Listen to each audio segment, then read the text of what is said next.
Howdy, howdy, howdy. Welcome back to MCubed and Sidetrack over here. Whichever. I can never figure out the fingers and hands and all that. Yada, yada, yada. But we've got Cinema Scoop Wednesday ready for you today. We don't have the most amount of topics to go over, but the topics we do have to go over are good ones. TIFF just released a bunch of good movies to come out, and we'll talk about that probably a little more towards the end. But to start this thing off, we are going to be talking about where big budget movies go to die or go to get passed on. One of the others. It's more clicky to type where to die, but I mean, we're going for a weird thing at the moment, aren't we? Where stuff's getting made that then isn't getting released. Scrap. Has that ever happened before? Yes, but not to this degree. Kind of. Batgirl. Yeah. Recent memory is kind of Ever happened before? Not like that. Not like that. Well, shall we roll this intro and hop in it? Go for it. Let's do it.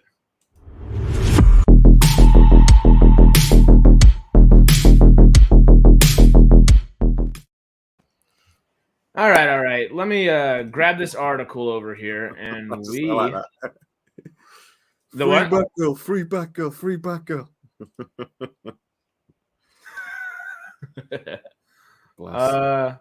Booyah. All right. Well, shall we do how we did the other day and kind of go back and forth? Talk it through. Yeah. All right. So what happens to big budget TV shows like Nautilus after they are canceled?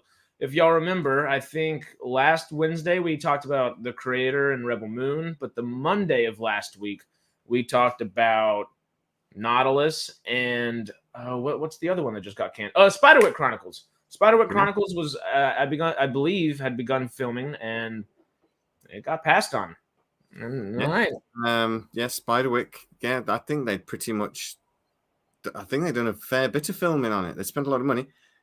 He-Man, the live action He-Man got cancelled 3 weeks before that, and they hadn't started principal photography, but they had spent $30 million in development. $30 million. Boy. Yeah, the 1/3 of Batgirl, because that was $90 million, which is insane. Yeah. It's 80, high 80s, wasn't it? That they'd said they'd spent, and principal photography was virtually done. I believe principal photography was done, wasn't it? They were just doing. Yeah. They might have done some. They were planning a couple of reshoots. Yeah, it needed reshoots and a few other things. That one I think is like.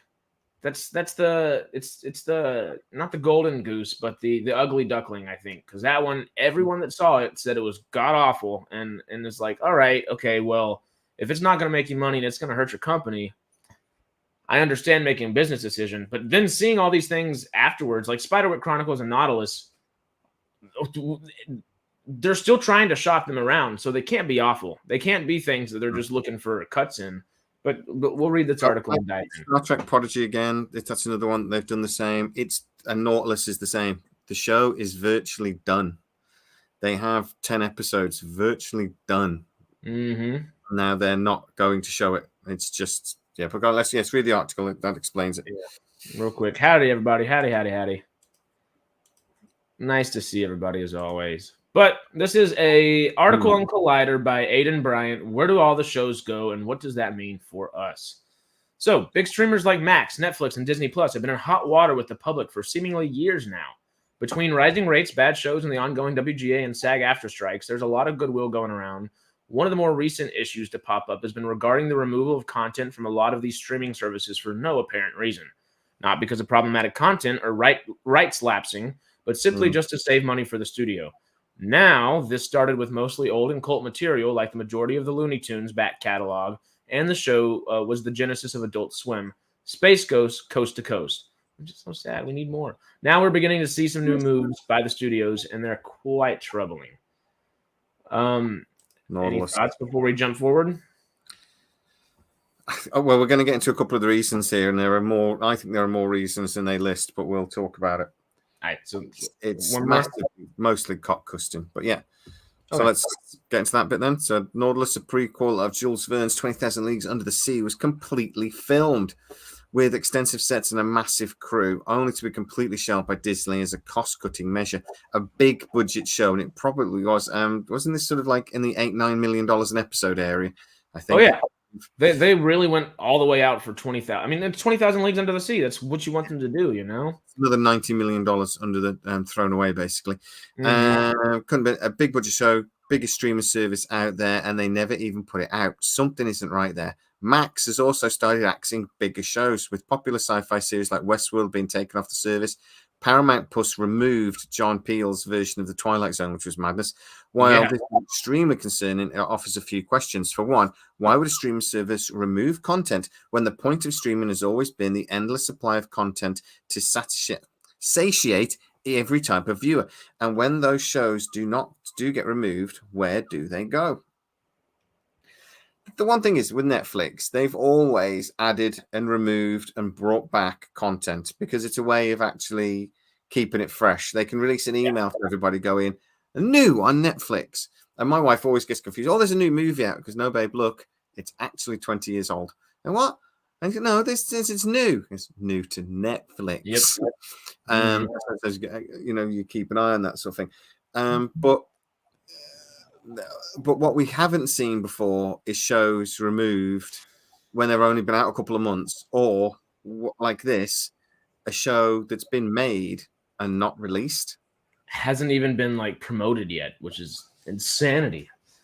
I don't think we've ever seen that before. Sometimes when a show airs back in the day on a network, it would air. They would get maybe to 10 or 12 episodes, and all of a sudden a show would get cancelled and get replaced with something else. That would happen quite a lot. But what didn't really ever happen, the only closest we used to get to this was sometimes a pilot would get made. Oh, actually, that's exactly what I was thinking. Made, and they would never see the light of day. Or sometimes be sold off to another studio to be used elsewhere. And that's what they're doing now for an entire series or multiple series.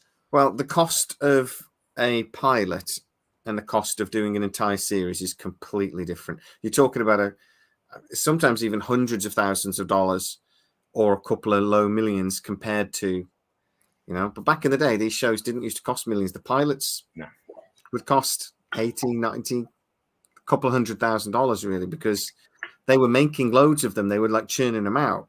So all of this, it's a very strange situation we're in at the moment. Yeah, that was a whole different environment where a studio would say, all right, we're making 6 pilots. We expect 2, maybe 3. We'd be lucky if any more went. It's more like they're going to stick with 1. 2's probably the thing, but they're going to choose between those 2 later on, whichever one does better on air. That's just not happening now. They're just doing it prior to everything even being marketed, released, or even a plan for a marketed release to happen at all, which is funky. Pilots were always on a shoestring budget. Yeah, that's true. And they're not necessarily anymore. The closest thing in recent memory that's not like this year or last year or something like that I can think of like this was, once again, just a pilot. But what was it? What was the title? Was it Blood Moon or it was the thing on? Yeah. Streaming services don't tend to do pilots, so do they? They don't tend to. Not they all tend to do 10 episodes. What we tend to see then is networks still do pilots. And you can still tell when a new show comes out. The Quantum Leap was the most recent one that you could really tell that the first double episode was a pilot. It was cheap as hell, really done a shoestring, and then the show really improved as the first season went on. When it got a bit of trust and they got going. But that was the last show I can really remember sitting down and going, "Whoa, that's like a proper old school pilot." Like a couple of characters disappeared in the 3rd episode because they thought, we don't like them, let's get rid of them. And like that was what you could always tell back in the day, couldn't you? A show, you'd have the pilot, then basically for the 2nd episode, a couple of people would disappear, a couple of people would come in, sometimes whole new characters. Sometimes it'd be like a completely different character, but the same person, but a completely different actor. The A-Team is a perfect example of that. Man for the pilot is a completely different person. They replaced him with Dirk Benedict because the audience didn't like him, so they just got rid of him and brought Dirk Benedict in. The most recent thing I can think of is Parks and Recreation. They got rid of Mark Brandanowitz after 1 season because he just wasn't funny, and you bolster the cast around it after the fact. But I can't think of anything else in recent memory that's A lot of shows you see disagree. changes of like just after the start of season 2, you'll see changes. Star Trek: The Next Generation was thing on that. Geordie LaForge, who used to be like one of the pilots, all of a sudden developed loads of engineering skills and become chief engineer. The Klingon, Worf became chief of security, which made sense, and they killed off Tasha Yar. That was, I think, halfway through the second season, and then the show got a lot better after that. But that's quite common. We saw that in Stargate and stuff as well. Hey, Brain Pick. Yeah. That they rejig things along the way to make things work. That's quite common. But streaming services don't. If a streaming service isn't sure about something like this, what they tend to do is that they'll do a special. You'll see a one-off, 2-hour, like a straight to streaming movie or something, and then you might see a series later. They do that sometimes. But which is effective when done right. Werewolf by Midnight is the thing that comes to mind. Not so effective when not done right. Guardians of the Galaxy, the holiday special. There's no plan for a series after that, was there? But no, I know what you mean. It did set up Guardians 3 to a degree. It had definite elements that, like, if you've watched the holiday special, it helped enhance what you saw for Guardians 3 ish. Like, it was just a tad, Let's be honest, the Christmas special was crap, and Guardians of the Galaxy 3 wasn't great. Speaking of Kevin Bacon, apparently there's a new series of Tremors with Kevin Bacon that got canceled after one episode. So that episode's floating around somewhere. If that is the case. No, that's true. They did try to do a series of Tremors. And it didn't get cancelled, it didn't get picked up. Okay, so that wasn't. So it's not quite the same thing, but yeah, Kevin Bacon. They did try to do a Kevin Bacon centered Tremors series, which would have just been. I'd have loved it. I know. Tremors is like the best B movie. It's like an A movie, B movie. I don't know how else to describe it. It's the best of the best. Yeah, B movie. It's that there's a little category of really properly classic B movies, because it's a B movie. Yeah, that are properly brilliant. And it's one of those things. I watched it with my kids quite recently, and they were like, "This is great." I'm like, where the hell has this always been? It's always been there. It's just waiting for you. Right, but it wasn't really, because it was quite a big budget for a B movie. Really, the special effects were pretty good. Oh yeah, most don't get that kind of cash at it. Decent film. But most B movies don't end up with 7+ sequels after the fact anyway. No. Obviously, they didn't end up. It ended up being the character of Bert, right? Wasn't it Bert that they followed? Yeah, they weren't great. They are.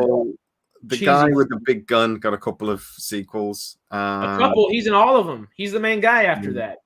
Yeah, he became the main guy. Yeah, they went down movie after that. The only film that I would think that's maybe like Sharknado, where they then did millions of them. Yeah, there was a bunch of Sharknado, or Lake Placid, or anything like that. Lake Placid had a bunch, but yeah. Out of these that we just saw in this part of the article, though, which one are you? That was a little too much highlighting. Which one do you think is the most surprising? Because Westworld and Twilight Zone are insane. Jordan Peele, The Twilight Zone. I think that's more every film he then releases. You see a spike. Yeah, and he's only going to be doing big things. So I'm surprised by that.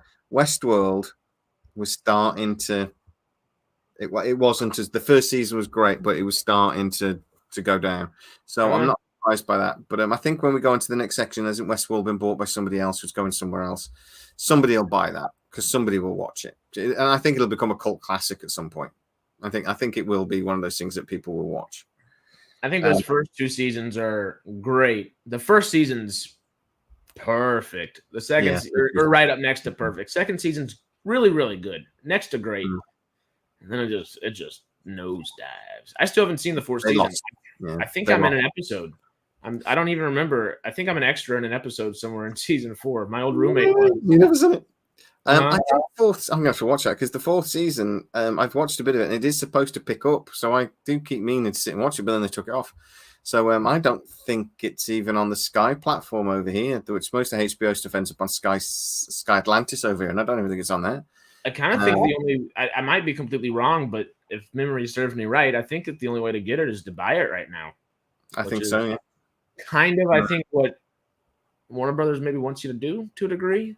Well, they're going to be sad because I am not doing it. No. I'll wait for it to appear on Roku and then I'll watch it.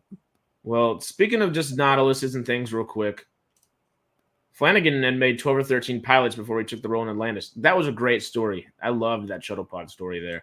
But yeah, that used to happen all the freaking time. If you don't know that shuttle pod story, that's like the epitome of it. What is it about? That, like Jennifer Aniston did loads, and she did hundreds of these things. And we saw the other woman from Friends, whose name's not gone in my head. Lisa Kudrow. Sorry, Lisa Kudrow. No, the other one. Courtney Fox. Courtney. Is it Fox? Why am I? Yeah, right. Feel crazy. Courtney Arquette, whatever her middle name was. She was Arquette for a bit, wasn't she? But anyway, Courtney, she was in loads, but you can actually find her in a few because a few actually made to air. Courtney Cox. Okay, I was like, I'm not going crazy. Good. Courtney Cox, Arquette, and Courtney, whatever she is now. But yeah, she got fit. But they appeared in loads. I think it was only pretty much like David Schwimmer that hadn't really done a lot. And they wanted him specifically, but he hadn't really done. I think he'd been on stage and stuff, but he hadn't really done a great deal. So, but yeah, that's the way it works. Isn't it? Yeah, no, I'm with you though. I think Twilight Zone is the one out of these. It's just like, really? Because part of me is like, okay, it might not have the biggest audience, but it has an ageless audience in a way. Yeah. Since it's Jordan Peele, anybody new coming on, that might be one of the things that hurts it, though, is it feels like kind of Doctor Who in a way where, like, I thought all the new Doctor Who stuff was, like, really correlative with all the old stuff until y'all corrected me, like, in the last few months, essentially. I feel like that might kind of be the same way with Twilight Zone. People are like, oh, it's that old show. They're still making it. They don't necessarily realize it's Jordan Peele. That would be the only thing. But I think Jordan Peele, because before Peele was just that other guy in that comedy show for a while, but now he's actually becoming a properly respected director, and it's only going to go up. And all of a sudden, if they could get him to continue making it, and just do like the bit at the start, a bit, like Thingy used to do, Hitchcock used to do. Yeah, I mean.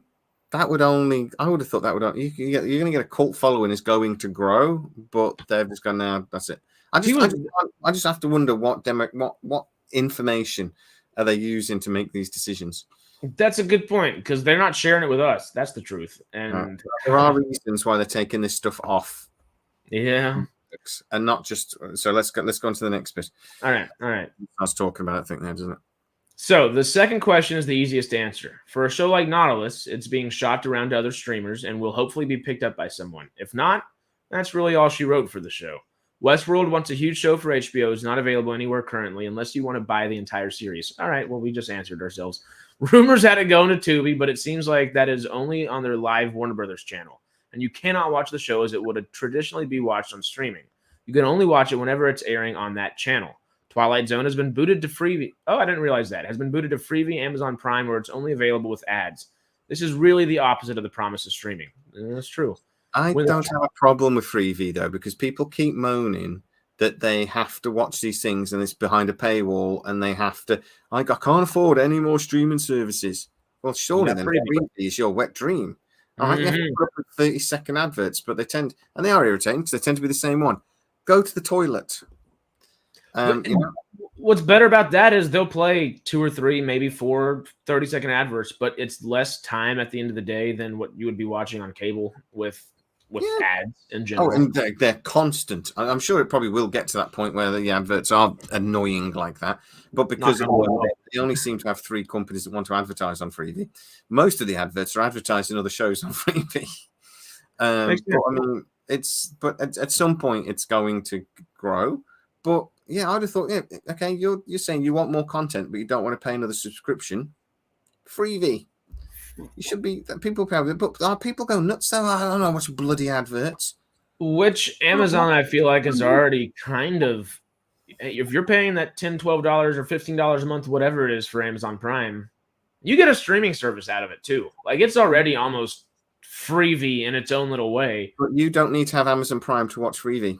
No, you can just watch it through your smart TV. So it can be free. But okay, let's go to the next worlds. Real quick, Matt was saying he's currently too tired from work to even consider being interesting. It's all right. We still love you. We still love you. Who's he calling a boy? I'm like 20 years older than both of you. It's like, supreme leader, for fuck's sake. I mean, supreme leader of Gopher. How many times have I got to tell you these things? I'm gonna find a way to do a supreme leader Snoke thing like Star Wars, but we're gonna put you as a my head on it. Yeah, I'm sure Matt can do something. I know. We're giving him ideas already. Real quick, we'll finish this little paragraph here. When the streaming boom started, it was a home for shows that maybe didn't get enough love to either be watched by a new audience or to be revived, like what Netflix did with Arrested Development. Now we're seeing shows that people did watch and love, or shows that haven't been even aired yet, being removed from streaming entirely. Raised by Wolves, which had Ridley Scott attached to it, was removed from Max entirely. There is seemingly nothing you can do to stop your show from being removed. Okay, I'm Raised by Wolves, though. As much as I'm a sci-fi fan, I hated that show. I never watched season 2, but I forced myself to finish it, and it hurt. I couldn't follow it. I just couldn't follow it. You know me. I love slow burns. I love conceptual sci-fi, the weird stuff that, like, all right, just bring me along until you hit me with it. There was nothing to ever hit me with there. No, it made no sense to me. I couldn't follow it. I did try, but I didn't get through even a couple. I think I might have watched 2 episodes, and I just thought I don't know what's going on. And you shouldn't be watching TV going, what's going on? It's not an essay. It's not like you do in your A levels. It's supposed to be entertainment, and it just wasn't. It wasn't entertainment. It was just silly. Yeah, no, I saw Ridley Scott, and my brain was like, just finish it. It's Ridley Scott. It'll be good. It'll be good. And it just never was. It made me more sad than Alien Covenant. I'm kidding. It made me more sad than Prometheus. Yeah, both not great. Foundation's a slow burn, but it's meticulously beautiful along the way. And Raised by Wolves was barren and boring. I just don't know another way to say it. And even though I agree, Foundation is a slow burn, it's a slow burn with a point. Yes. And yeah, if that's not your thing, go watch Star Trek, because that's not, that's just like poo, every 5 seconds sort of thing. Go watch that. Or Stargate. Or Stargate. I'll go back to Stargate. Just do what I did yesterday. Turn off Wheel of Time and put Stargate Atlantis on. I'm on the 5th season now. I'm a very happy boy.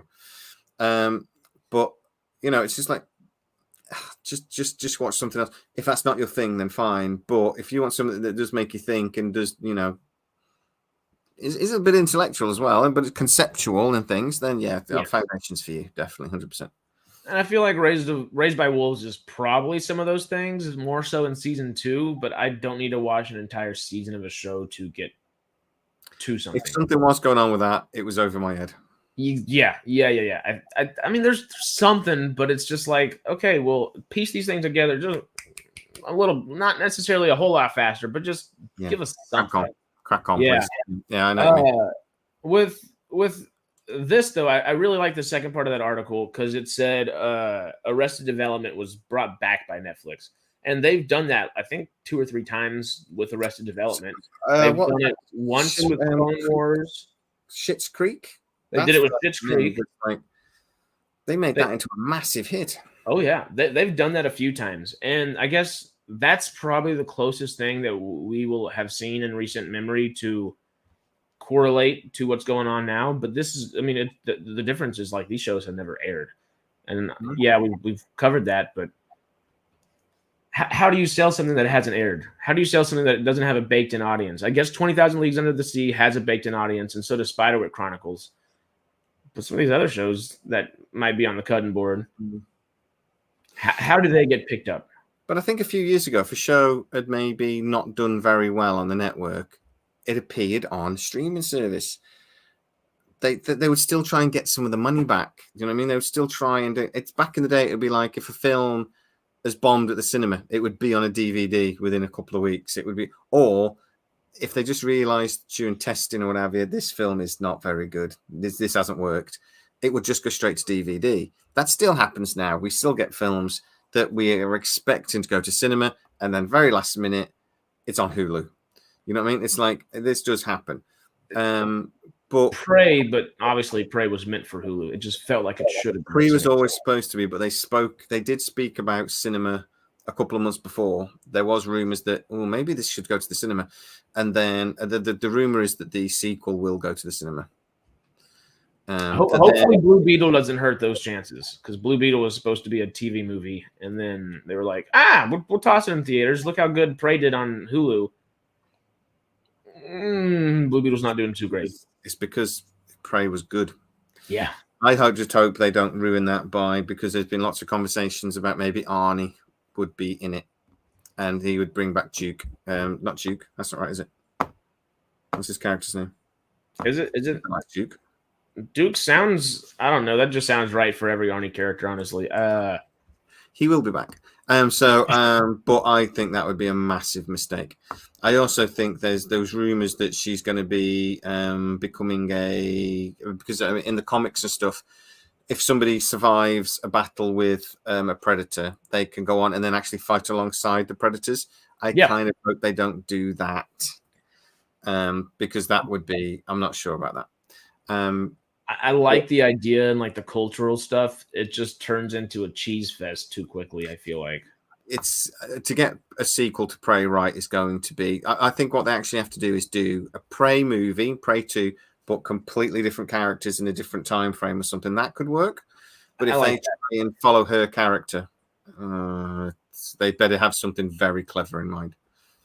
Yeah, because I really like the cultural bit of the yacha, I think is how you say it, something like that. Yeah. How the predators are the easiest way to say it.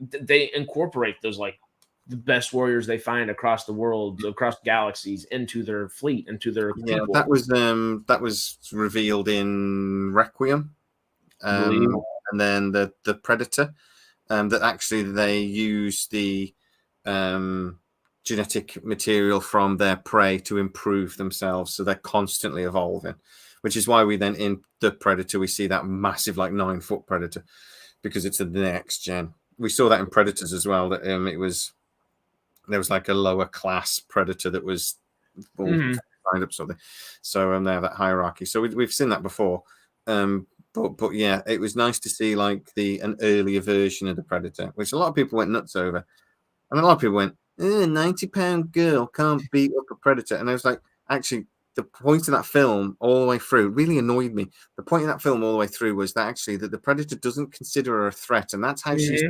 survives early on. But she survives just long enough to watch and to figure out a way of actually defeating the predator. And actually, Arnie's muscles didn't matter because the predator was much bigger than him and much stronger than him. It was his intelligence that he was lucky enough to last for whatever reason. It was Dutch. Yep. I'm going to say it in a little bit. He was lucky enough to be last because the predator could have killed him first and he'd been dead. Nothing he'd have done. If he was the guy, with the MIDI gun sort of thing, and he just gets shot. At that point, it's either Jesse Ventura or a Carl Weathers movie. Yeah, exactly. But if he'd have been, Dutch could have been killed first, and he wouldn't have known it was coming. He just happened to be lucky enough to be last, and happened to have been a scout when he was a kid. Other than that, he was just lucky. Yeah, she was lucky the same. It was the same formula. It didn't matter that she was a 90-pound girl. That's just the wokeists going nuts. For real, I don't think there's a single Predator movie, whether it's one of the good ones or one of the bad ones or one of the middling ones, that has a human being just straight up punching and trying to fight a yacha, a predator. There's not a feasible way. Whether you're Arnie or whether you're Amber Midthunder in the 1800s as a Native American frolicking with hatchets and arrows, like. No matter what, you got to use physics against them things, and you got to be able to be smart, and that's what they did. I mean, the axe on the bungee, I'm going to go. It looked great, but come on, cheesy, genius. Yeah, and the flowers that make you dead. That was stupid. But actually, I didn't mind. I could let that go because other stuff was brilliant, and the bear scene when the predator killed the bear was just brilliant. That was great. Yeah, but I guess the stuff with the axe and stuff, it never suspended our disbelief. I guess we still were distinctly in there. It was a bit like Captain America's shield, or Daredevil with his sticks bouncing off. It's it's that. It was just this side of we all know that Captain America's shield defies physics, but we ignore it because it looks cool. And it's just this side of stupid, and that was with the axes. Really, it was like, it's a movie. Work. But it's a movie. Yeah, exactly. You gotta have a bit. If all movies were 100% realistic, how boring would that be? Yeah, and it was a movie about a chick fighting an alien as well, by the way. So I think we can let the axe go. We were we talking about it yesterday or the day before? Like Sound of Freedom and all these different movies right now, like. It's doing a lot better than a lot of movies, but I would be very sad if every movie was as real as Sound of Freedom is. It'd be depressing as hell. I wouldn't go to the movies 150 times a year. I wouldn't. But if we get Prey, we get Avengers, we get some Star Wars. Obviously, I'm naming like IPs right now, but if we just get creative, fun little projects like The Creator or Rebel Moon, even something like that, I'm there. It keeps us. We want a mix of movies, don't we? But I know that people have maybe got a bit sick of. I know we talked about this yesterday. People got a bit sick of maybe the extraordinary and the overuse of CGI and all this sort of thing, which we've talked about before. Which is just. I'm all right with if you're CGI, but there are certain films if you can't do it in real life, don't bloody do it. The other thing I'd say that. Not Fast and the Furious, that's a bad example because they just go ridiculous. I'm going to drive a car through a satellite. Hey, but I remember 1 in 60 seconds, right? So most of that movie is actually done, and a lot of it is the actors actually driving the cars. And like Nick Cage is actually a really good driver; he does a lot of the stunts. But there is a stunt at the end when he jumps the Shelby on a bridge, and it's a suspension bridge, and it is done with special effects CGI. And they actually said, look, they really, really wanted to do it in real life. But the stunt coordinator said, if we go an inch wrong, you're going to hit those cables and it will slice the car into a million pieces, kill everyone, and potentially collapse a bridge. Maybe we do it with special effects. And I'm just like, okay, fine. And it was done subtly, though. It wasn't like, they didn't do a backflip or anything. It didn't do a million rolls and then bounce over the hero. It just did a jump. Something wasn't safe to do in real life, so they did it with some special. The problem is, I think we've got so used to things like Fast and the Furious, where they've just gone. It's stupid. Well, it's so weird where you can be watching an Avengers movie and like literally 80% of what you're watching is a cartoon. 80% of what you're watching is CGI. And a lot of the time it looks really good, but then it takes you out of it a lot of the time too. But when you apply that to something that's not like as fantastical, you toss Fast and Furious in there. The last two movies, I think they're I love me some Fast and Furious. Yeah, I'm there. Fast and Furious 8. Oh, that's my favorite popcorn. Yeah. And then the 9th movie came out, and then FX came out, or Fast 10, whatever the hell it is. It's just CGI. Far. They went so far that it's CGI so much. Yeah. There's a suspension bridge collapsing, so he jumps the car and he catches the wheel on the wire and then it swings him over and he lands the other side. And I'm just like, come on! You're telling me Dominic Toretto has the comprehension of physics to be able to do that on the go in the middle? Like, I don't. No. No. Even if you did, it still wouldn't work. The wheel would be ripped off. Yeah. But there's what I'm saying is we've argued this with the Transformers movies a couple of times as well. I play a fun game with my kids. How many times will the star 100% have died? And it's like, and my 5-year-old daughter sat next to me going, I think that would have shattered his back, Daddy. He goes, yes, honey, it would have done. Yes, good job. And there's suspending disbelief, and there's just this is stupid. And you can get away with 1 or 2 stupid moments. You're like, oh, that was a bit silly, but what a movie. But when it's like every 2 or 3 minutes, you're like, oh, fuck. When a quarter of your film is just silly, and it's not silly. Silly works sometimes. Guardians of the Galaxy, it works.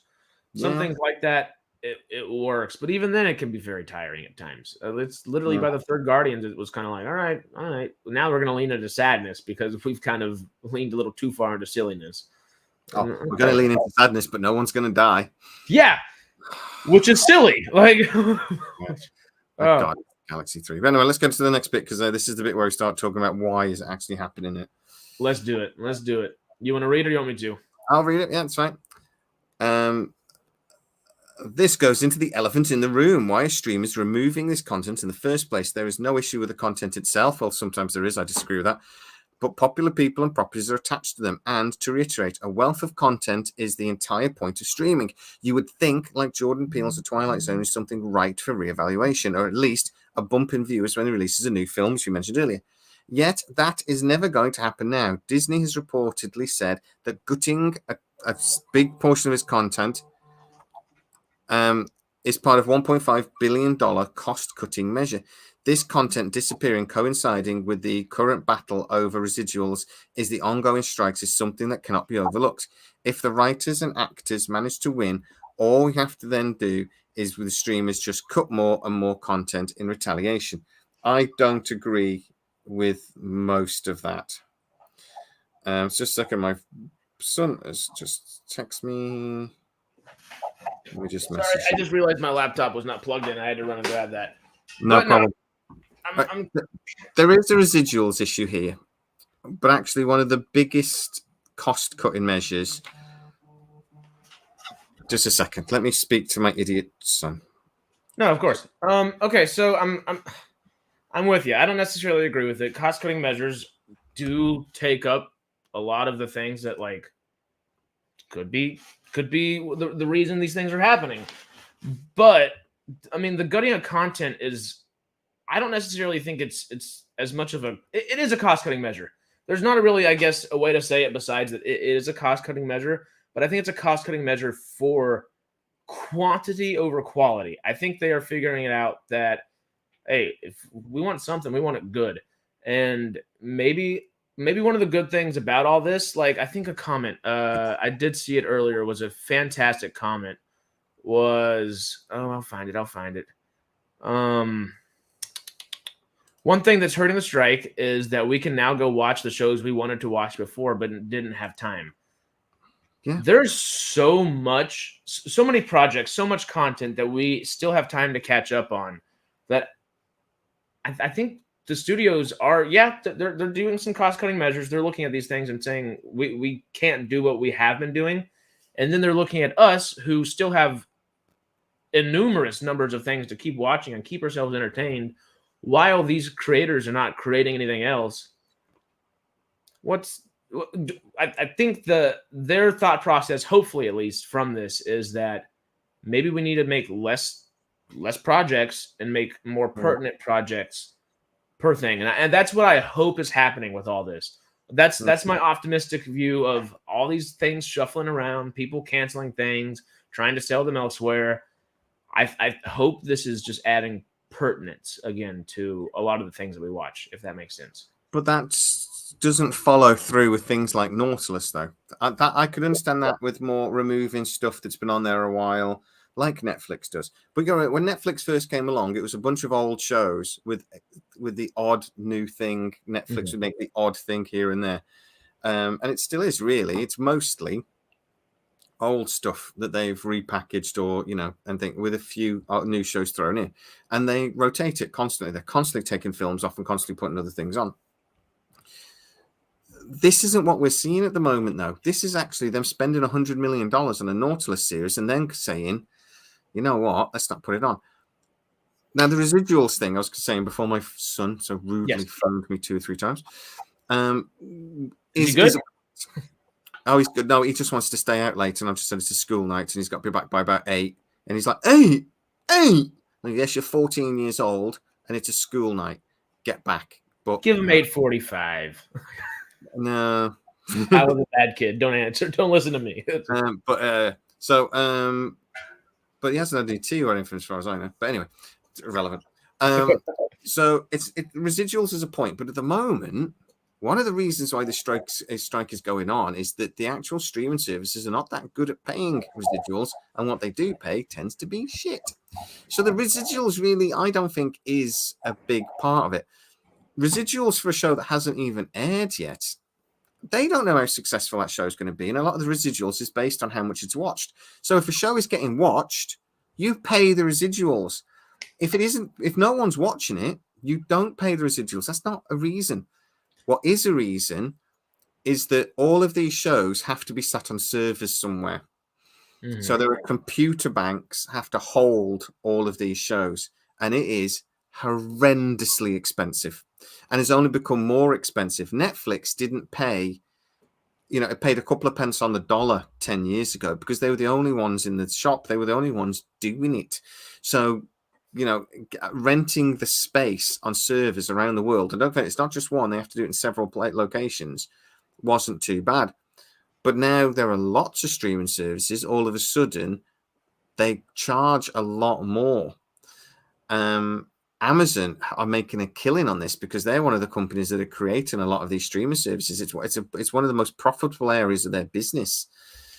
It's like, so that is the main reason why when Disney took a load of stuff off a few months ago, they had an instant saving of $600 million. And when the company is really struggling and making massive losses, all of a sudden you look at everything that's on your screen and say, if something's not being watched, get it off. Yeah. Because it's just costing us money just sitting there. Well, it's like, essentially, it's online real estate in a lot of ways. They're having to pay taxes on it one way or another. And if you're not getting something to pay off those taxes with, you'd probably rather not pay them.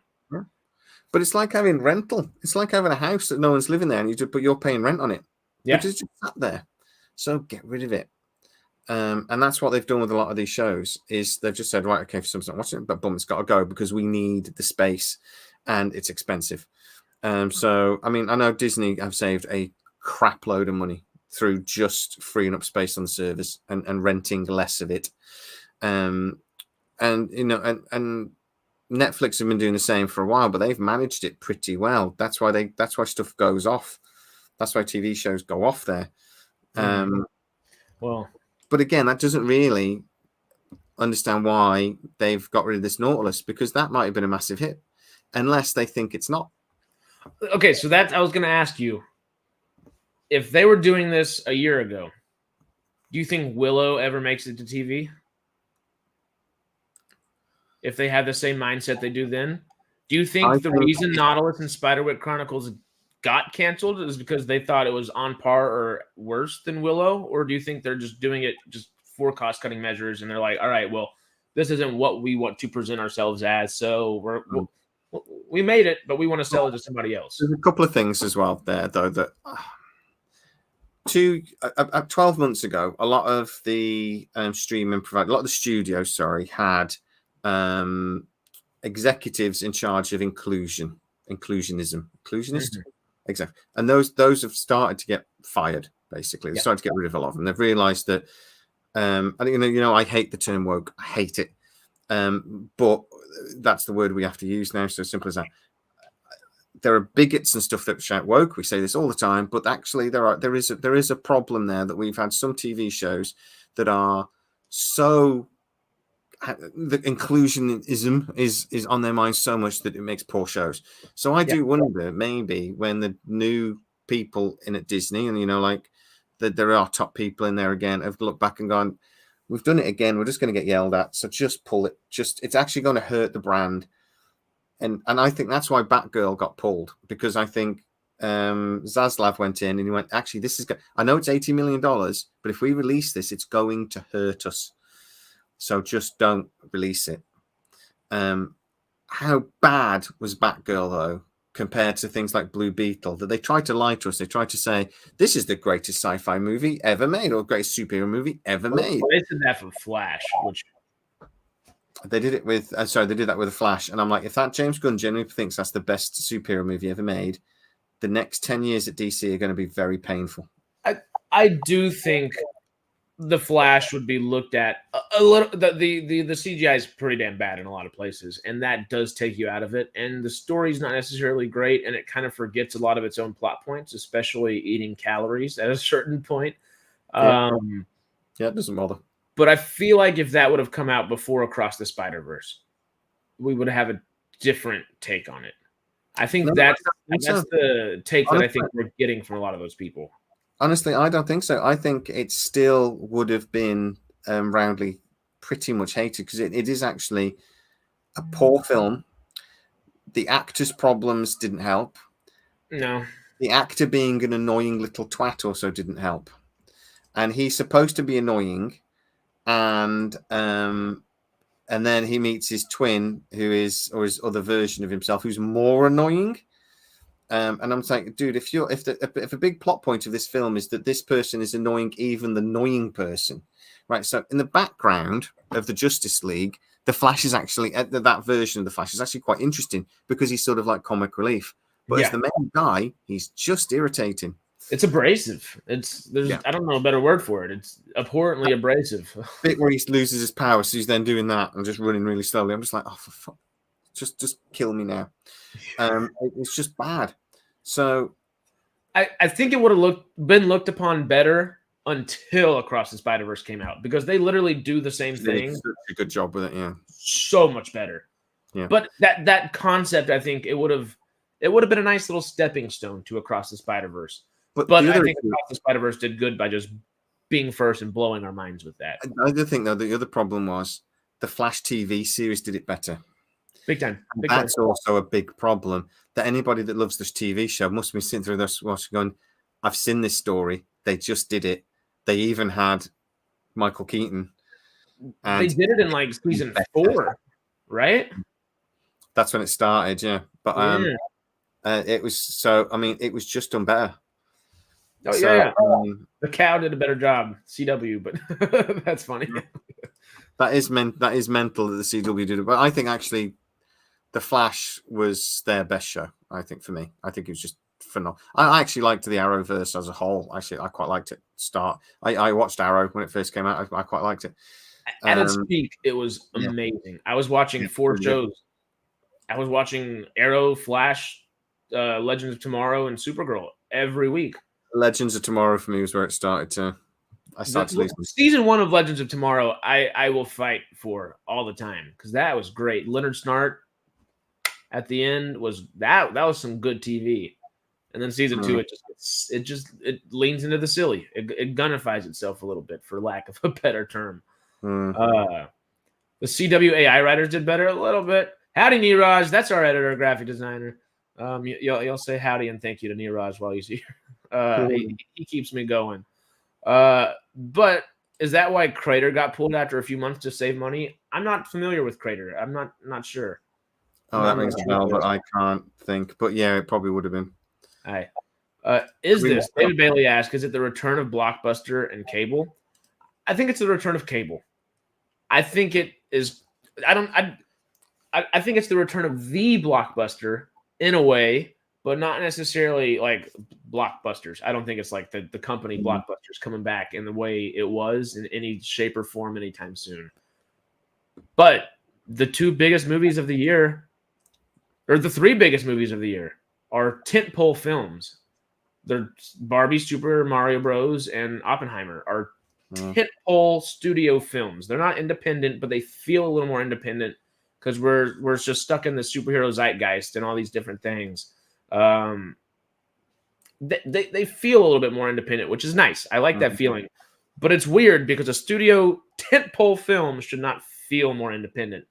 And that just shows you where we've become as a society, where our film is and how our mindset, I guess, going into film is we want that spectacle. But now we're kind of tired of that spectacle. So we want like not a mid-tier spectacle. That's not the right way to say it, but something that's not going to be over the top all the time, but just right.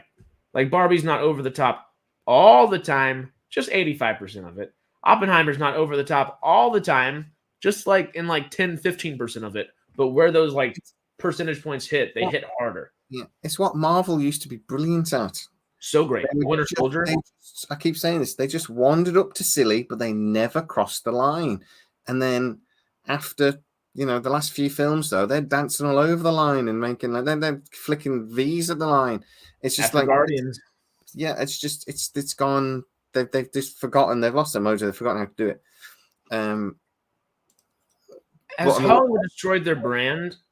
No, I don't. What is the Hollywood brand? Their brands.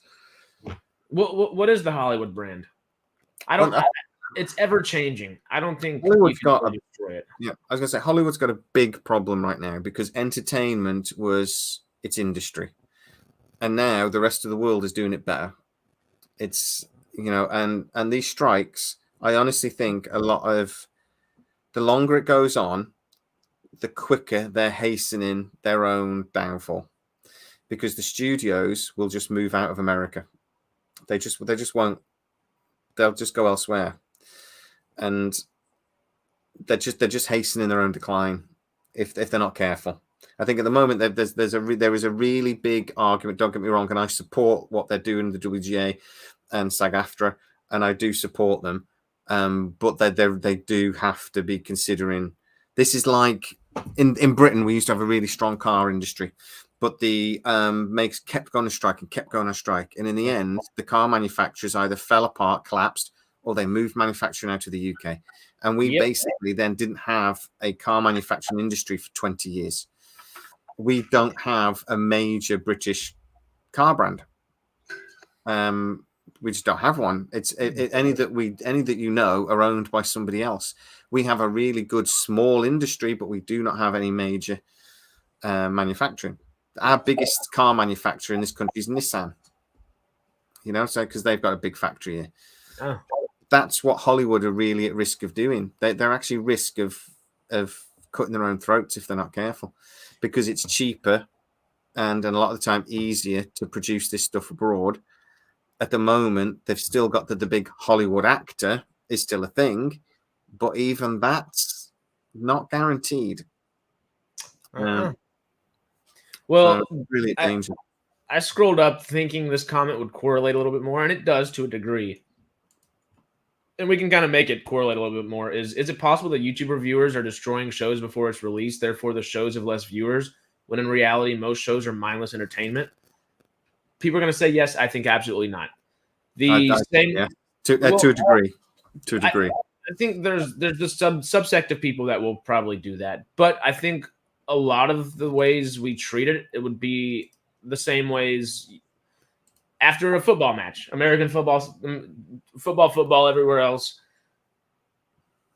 Afterwards, you watch the post show. You watch what the commenters thought about it. Then most of the time, if you're a dude, you're going to go watch a podcast about it. And then another podcast talking about the opposite kind of point of view on it. And then you're going to go watch Game Center on ESPN the next day to tell you more about it. We're doing the same thing with movies. I think the more you do that, the more eyes you get to go see those movies.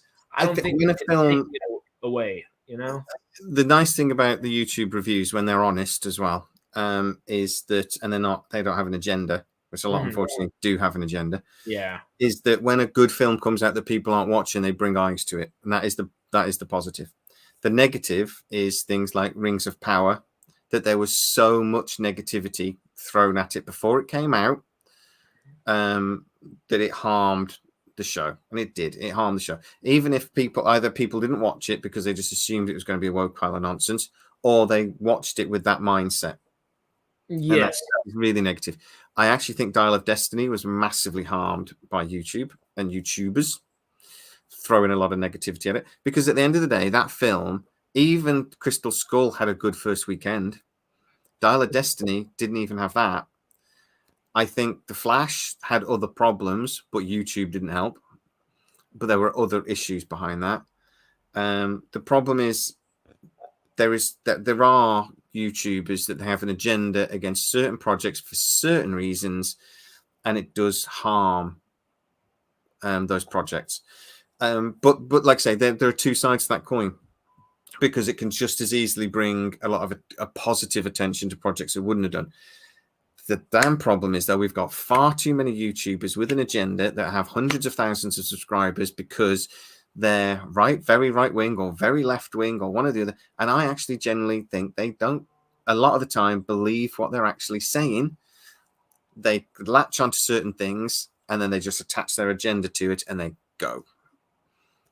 Yeah, same thing does happen in gaming. Okay, I have two thoughts real quick. Go for it. I've got to remember the first one because I thought of the second one and it blew the first one out of my brain. And when I thought of the first one, it threw the second one out. You know how it works sometimes. Popcorn says, was it really the reviewers that tanked it, or did the Amazon marketing that made everyone think the show would be shit?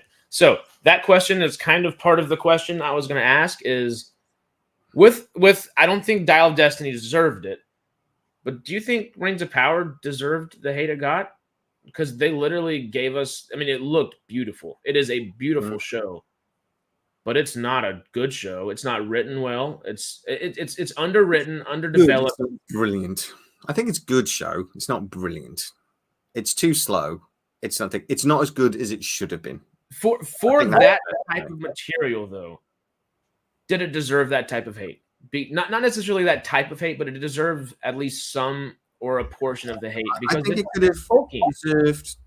I didn't think it deserved a lot of the hate because a lot of the people throwing hate at it hadn't seen it.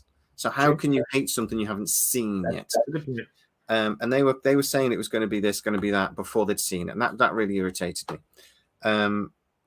Amazon, the way they set it up and everything, I think they knew, shit, we're going to have to tell people we spent £1 billion on this. So instead of sort of trying to keep it quiet, they made it a big deal that they'd spent. This was going to be the most expensive show ever made, and they wore it like a badge of honor, and that was a mistake. Because we were just going into a period of cost cutting and where people all of a sudden were starting to penny pinch. And I think a lot of people were like, and were genuinely angry that why are you spending this stupid amount of money on this TV show? This is ridiculous. It's more than you. I know, and I know the whole £1 billion is, but dollars sort of thing is not quite accurate. But basically they did. But they wore it like a badge of honor. If they'd have done that 10 years ago, I think people would have gone crazy and people would have watched it just be, oh my God, this is amazing. How, they've spent all this money on the show. This is going to be, this must be amazing. But at the time they did it, people were starting to struggle financially. And I think it just mixed up a bunch of hate. And then unfortunately, a bunch of YouTubers latched onto things like the elf, that were the dark-skinned elf and things like this. Who was one of the best parts of the show at the end of the day. I'm just saying. Yeah. And I mean, even Lenny Henry's character, who those half-foots are supposed to be dark-skinned, and they were throwing a load of crap at that. And I'm just like, J.R. Tolkien would have hated this. Well, the family who knew him think it's great. So I love people always say that. And then I think the other day I was on Instagram and one of the things that popped up was like one of the little 1974 Hobbits things, the animated film. Aragorn's straight up a Native American dude in there. He's like straight up like Apache as can be. Like he's just like, hey, and he's hugging Legolas, who's like this little fairy dude, and it's just like it's super funny. He's like a little. He looks so much like more like elf-like in that way. It's so funny. And then here comes Aragorn, straight up Apache Ranger, and it's just like I'm pretty sure the Tolkiens signed off on this too. Like I don't think they really. The storyline of the Lord of the Rings is about nations. I mean, it was about World War I thing, but it was about nations coming together. I'm not sure J.R. Tolkien was a racist, so I don't. I know. Yes, I know the elves are supposed to be Nordic and blah blah blah, but looking at the story, I don't think it's fair to extrapolate that he probably would have quite liked it, and he probably would have had more color if he'd have written it today. So I don't think it's an unfair assumption to say actually he'd have loved those aspects of the show that a lot of people are going, Tolkien would have hated, he'll be spinning in his grave. You don't know that, so shut up. And Galadriel is portrayed as she's written. She's not supposed to be the most likable person on the planet, but she is supposed to be the finest warrior and all this sort of thing. She's supposed to be a bit of a superhero. She wasn't the finest warrior. They leaned a little too much into the warrior aspect. Is my only thing. I actually love Morphin Clark.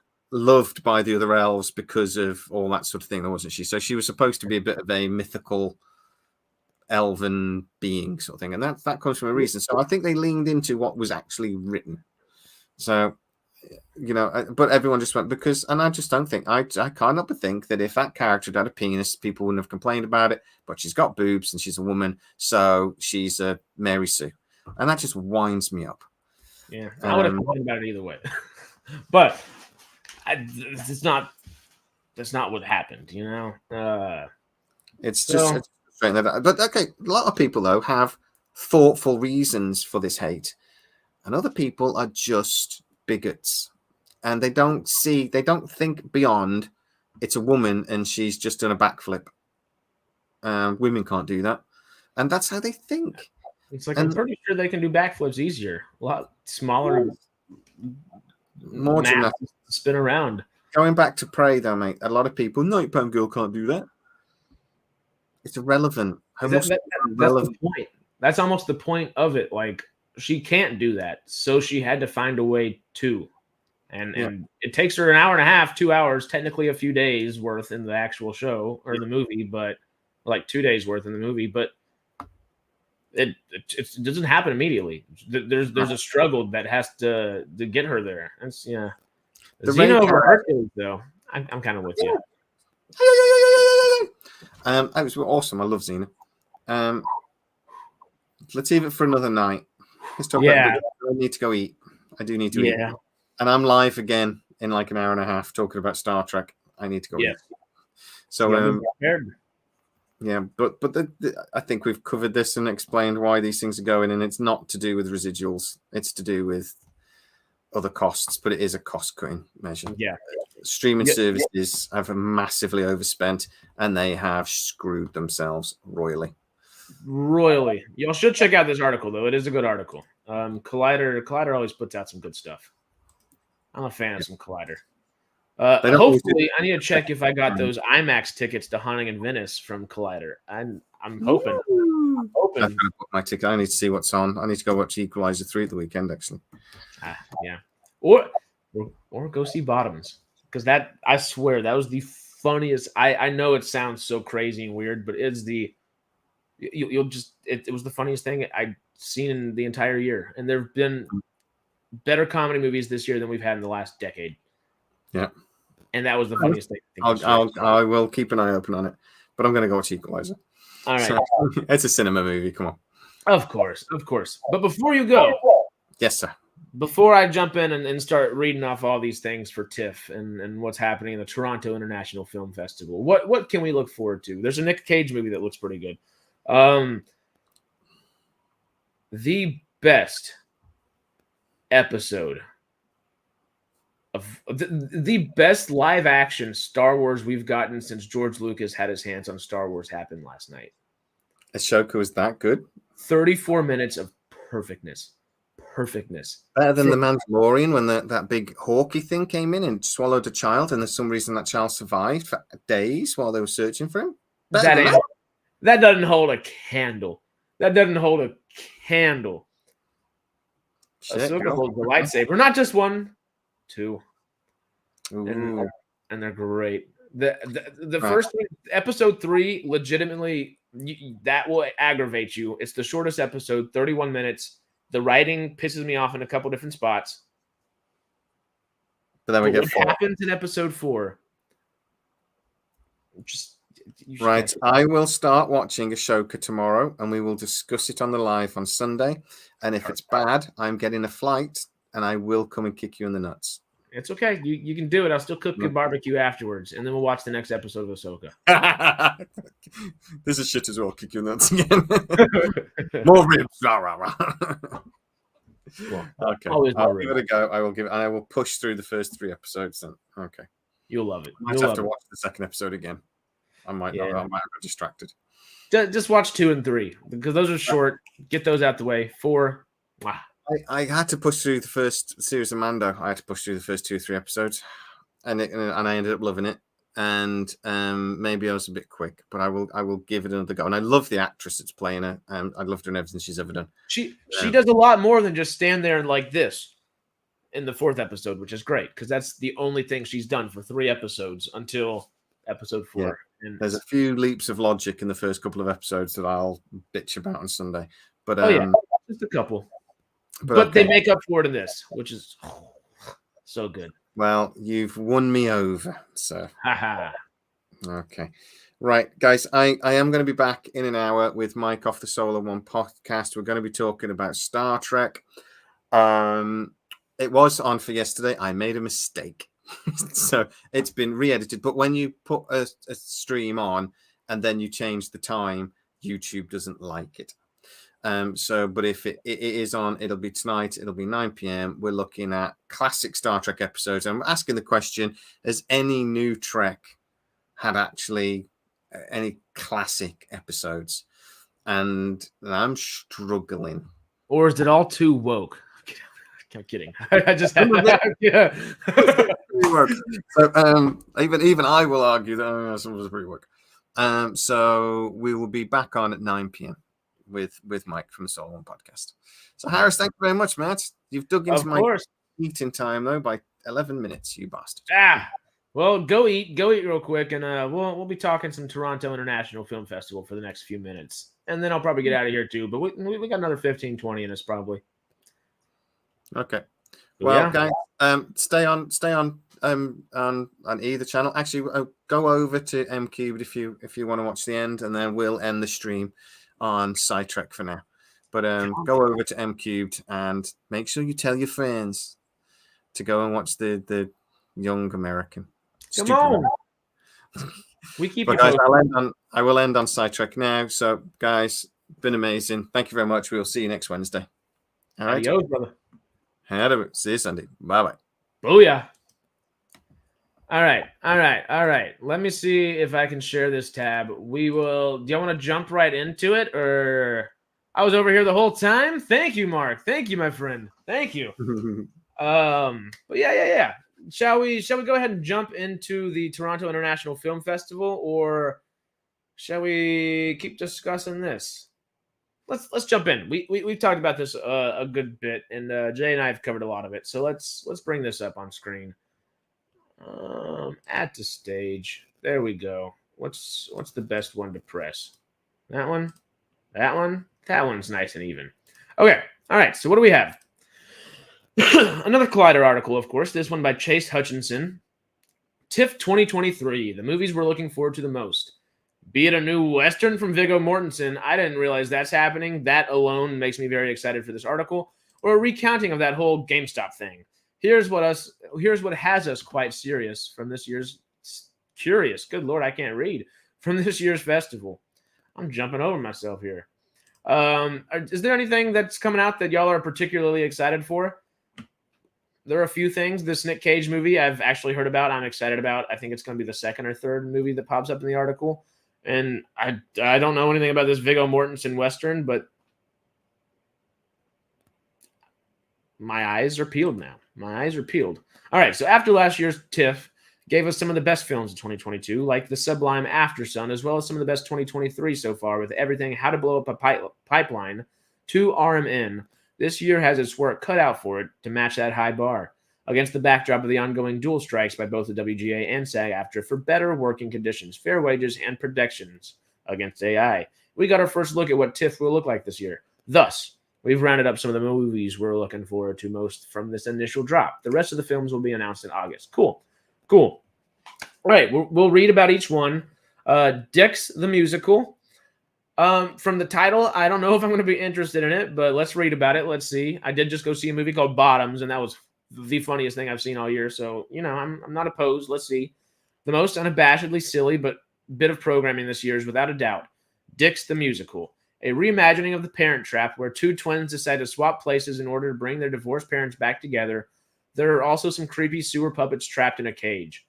What? Just your classic story that you see all the time at film festivals like this. Honestly, really getting tired of these standard Oscar bait movies that they roll out every year for award Prognosticators. There we go. Prognosticators. Okay, I like that word. To preemptively start getting the campaign going early. Mark my words, we'll probably see those divas, the sewer boys, collecting their hardware with diapers in hand come the end of the year. Then we're still curious about whatever the hell this musical has in store for us. The musical aspect of it makes me a little less interested, but that's actually a really funny premise. You like that premise? Zombie Town. I don't know what that is, but that sounds cool. I like zombies. Oh, excuse me. Dream scenario. This is the Nick Cage one. While this film that showed last year at TIFF was not quite up to his talents, Nicolas Cage is back with something that sounds quite a bit more interesting. Christopher Borgle's Dream scenario is all about Cage playing a lonely professor who discovers that people are somehow seeing him in their dreams. Cage? Oh, wait, I almost repeated that line. What starts off as a strange situation that actually results in him becoming a bit of a celebrity soon takes a more sinister turn when that dream version of him starts becoming violent. This is what I'm most excited about. Co-produced by none other than Ari Aster, it has been described as a horror of sorts that is already set to be the latest genre film to be released by A24 later this year, and has us already curious about how far into the subconscious it will take us. The fact that it's Nick Cage doing some weird Nick Cage stuff, and the fact that it's Ari Aster doing some fun, weird Ari Aster stuff, oh, I'm pumped. I'm pumped.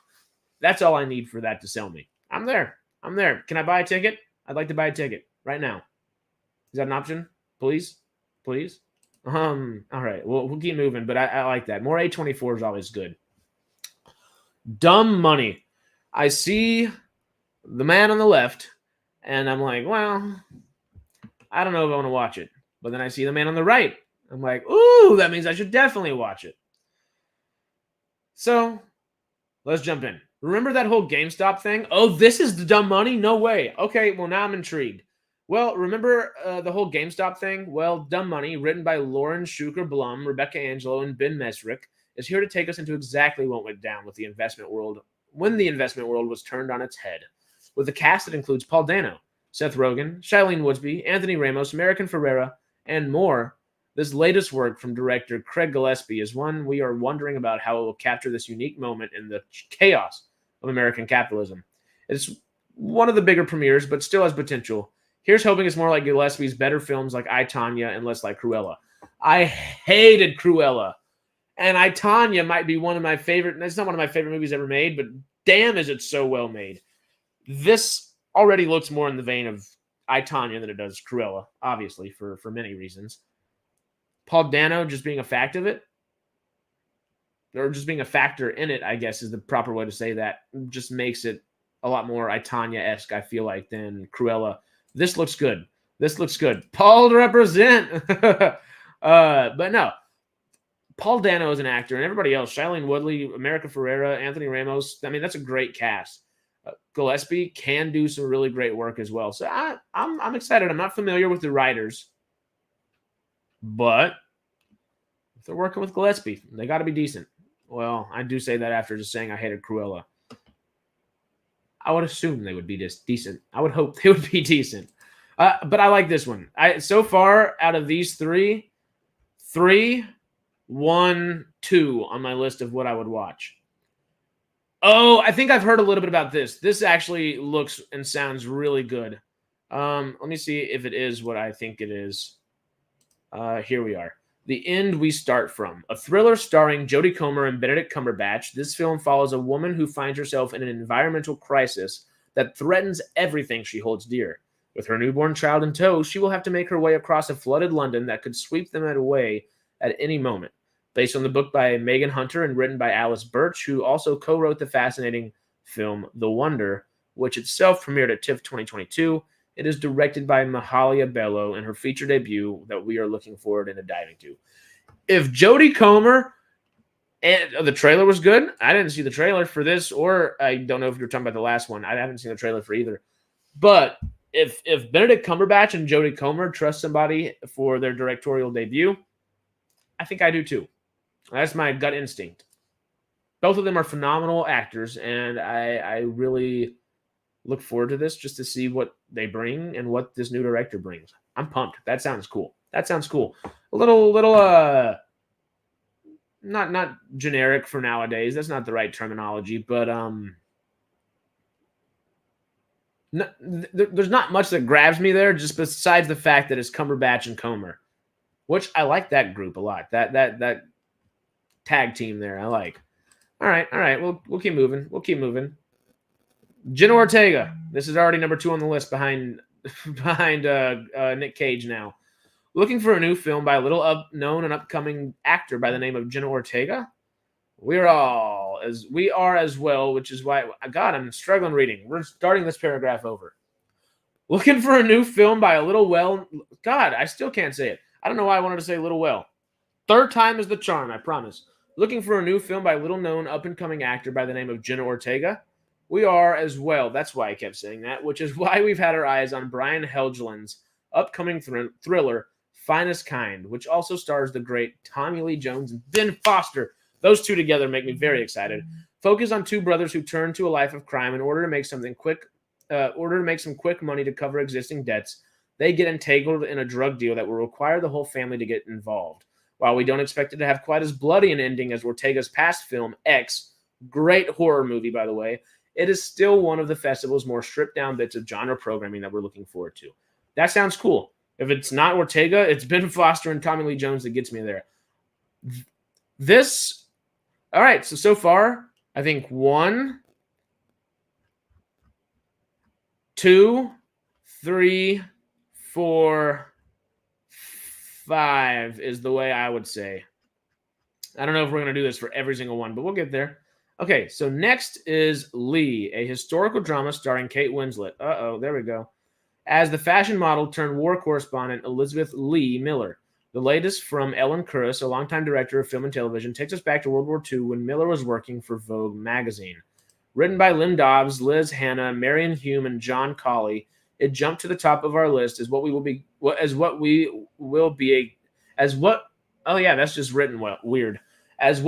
a character-driven vehicle for one of our greatest performers working today to shine once more. The film also stars, this is a great freaking cast. Alexander Skarsgård, Andrea Riseborough, Marion Cotillard, Andy Samberg, Josh O'Connor, and Noemi Merlant. Ooh, that seems interesting. It's an interesting premise in general, and you put a cast of people there and decent writers, and I feel like the first 3, the 3 ladies, are probably more so to bring that kind of feminine aspect to the film that Kate Winslet needs. But then John Colley will probably be there to like add the little warring aspect into things. That's interesting. I really like the sound of that one. I hadn't heard anything about it. Lee.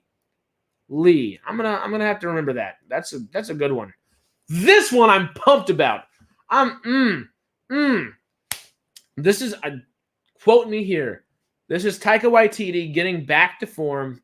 Thor: Love and Thunder. We're gonna forget it ever existed, and Taika is coming back. He's never made a bad project ever, besides Thor: Love and Thunder. We're getting back to good. We're getting back to great. I don't know who I'm praying to because I'm not religious, but whoever's out there, somebody please. Taika, just Taika Waititi, make it good, please. Something like that. I don't know. Anyway, though we won't be entirely convinced that we'll finally be able to see Taika Waititi's long-delayed next goal wins until we sit down to see it, that only makes us all the more curious about what exactly this film actually is after all this time. Yeah, after beginning production years ago and originally supposed to come out back in the spring, it was then pushed back to the fall before being delayed again. Then even later getting a surprise announcement that it would have its world premiere at TIFF. Though Waititi's last couple of films haven't been the best work he's done by a large margin. Couple of films? What the hell are you talking about? What we've seen so far from this new one has been cautiously optimistic. At the very least, it will be good to see it will be good to finally see this one after all these years waiting. Couple of films? The film he did before Thor: Love and Thunder was Jojo Rabbit, which, only won an Oscar for Best Adapted Screenplay. Who wrote that article? Who wrote this article? That's who? That's the dumbest freaking sentence this entire article. You've been doing so well. You've been doing so. Chase Hutchinson. What the hell was that, my friend? What the hell was that? You were doing so good. So good. And then we got that? Couple of films? literally like couple of films, and that's just if I'm just being nitpicky just because of that. Was a couple is two. 2 films ago, he's winning Oscars. 1 film ago was shite, yes, but 2 films ago, he's winning Oscars. Chase Hutchinson, what are you doing, my man? What are you doing? Anyway. Ooh, I've heard about this. I think I've seen the trailer for this. This looks really good. Anything John Bernthal. Excuse me. The most recent surprise announcement for the festival is Ava DuVernay's, Origin. It's been 5 years since her last feature, and it is good to see her returning with a new story. Based on the life of Isabel Wilkerson, the author of the book Cast, The Origins of Our Discontents, it is an adaptation of sorts that looks at the process of the research that went into it. How this will fully take shape as a film remains to be seen, but it promises to be a distinct portrait that stands out amongst the rest of the programming this year. If I think there's a trailer out, maybe it's a teaser, but if I'm thinking of the same thing, this looks great. I know you said this about a different film, but I'm just gonna put it up there just because it's there. It looks pretty damn good. I'm excited. I'm very excited. This is also intriguing. I just saw the first posters were released, I think yesterday, the day before, about it. So Pain Hustlers, the latest film director David Yates, mostly known for his work on the Harry Potter films, is a Netflix film that centers on Emily Blunt's Liza Drake, who becomes part of a struggling pharmaceutical startup in Central Florida that we soon discover may not be entirely acting ethically. A business cutting corners for profits and without any care who could get hurt. A lot of people, possibly. Well, that is just part of living in my good old America and part of freedom. Based on Evan Hughes' New York Times Magazine article, The Pain Hustlers, which is worth reading on its own. It also stars Chris Evans, Andy Garcia, Catherine O'Hara, Jay Duplass, Brian Darcy James, and Chloe Coleman. One can only hope it offers some gains for all of its pains. The last movie that I can think of that was based off of an article was A Beautiful Day in the Neighborhood, and Tom Hanks. I'm not the biggest fan of the man anymore. I loved A Man Called Otto, though, and I loved A Beautiful Day in the Neighborhood. That was a beautiful film, well done, and I think it deciding to focus primarily on the reporter and not so much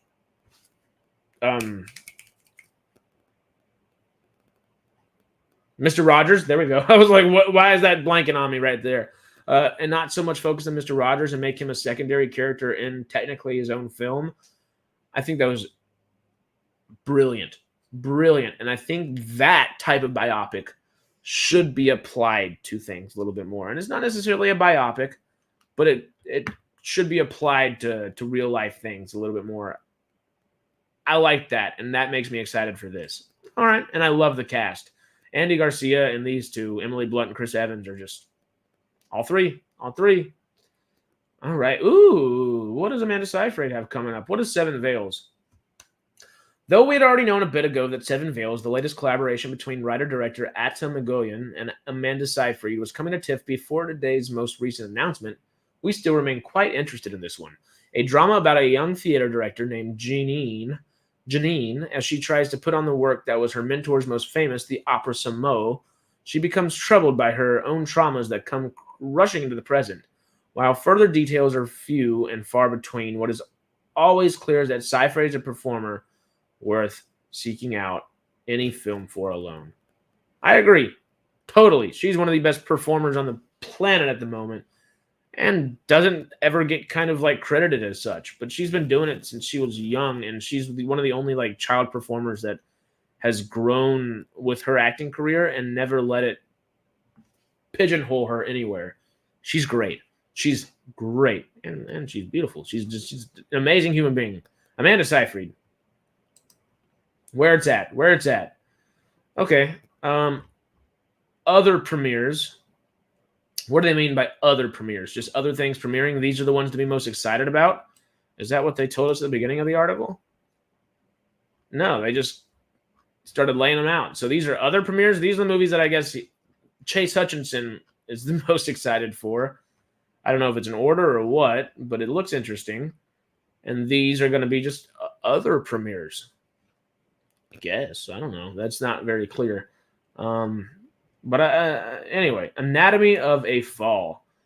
The winner of this year's Palme d'Or at the Cannes Film Festival, Anatomy of a Fall, is a twisted true crime family drama that is only the first film to save Sandra Huller grace, to have Sandra Huller grace it with her presence. Oh, it's a feature debut for an actress. Cool. Written and directed by Justine Triet, it zooms in on the story of Sandra, whose life has been thrown into turmoil after the death of her husband. As their marriage had been strained, she's blamed for the death and is subsequently put on trial.